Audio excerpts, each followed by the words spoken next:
All right, Dan Solomon along with Sean Ray, you are watching the #1 bodybuilder in the world perform here at the 2018 Olympia. Made his pro debut 12 years ago. 5 years after that, he became Mr. Olympia. He turns 39 this year. He's attempting, of course, to equal the all-time record set by both Lee Haney and Ronnie Coleman. Last year, he dealt with all sorts of issues, some injuries. He promised to come back this year better. He promised to come back here and make history. And Sean Ray, I'm gonna let you get this posing routine started by giving us a take on what we're looking at right here from the 7-time champion. You're seeing why they call the guy the gift. His side chest is world class, and now he's turning to the back, which is what he will even admit wins him competitions from time to time. It definitely saved him last year standing next to Big Ramy. You see the glutes, you see the hamstrings, and now we get up to the back double bicep. And usually by comparison, this is where Phil rises to the occasion.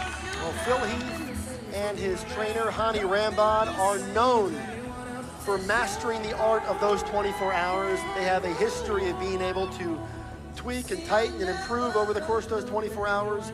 So the question is, has he done what he needed to do coming off of last night, where he did get some criticism? Well, by himself, he clearly has dried up. It's when he stands next to the other guys, we're gonna find out how much. But right now, you see the split in the biceps, you see the feather on the hamstring, the separation, striations. Phil is dried up nicely. You cannot determine whether it's enough until he's standing next to the other lineup. Again, he doesn't have very many weaknesses. This is very much a business trip for Phil Heath. He knows what's at stake. He knows there's plenty of people that would like to see him go down. When you get to the top, those are the realities. And he is here, he has done the work.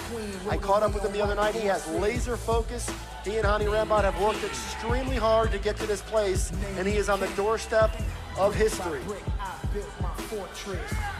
Well, when you talk about history, Ronnie Coleman and Lee Haney, you cannot not talk about someone like Phil Heath, who may join that company. But again, the midsection is what I'm drawn to. In between the poses, he's got to maintain a nice, tight midsection, because that's where Sean Roden will close the gap. He may shut the door on him when it turns to the rear double bicep, but when it comes around to that front abdominal and thigh, that's where Sean Roden is right there waiting for Phil. So this is going to be a battle of comparisons in terms of what they look like standing next to each other. And for Phil, he's a different kind of champion. He's also a champion in the era of social media.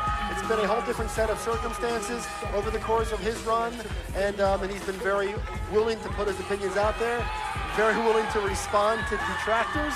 But here he is tonight in Las Vegas at the Orleans Arena, doing everything he can, scratching, clawing, and fighting his way to the finish line, because he's looking to do something that only 2 men in the history of the sport have ever accomplished. Phil will always be in that conversation, tied with Arnold Schwarzenegger with 7.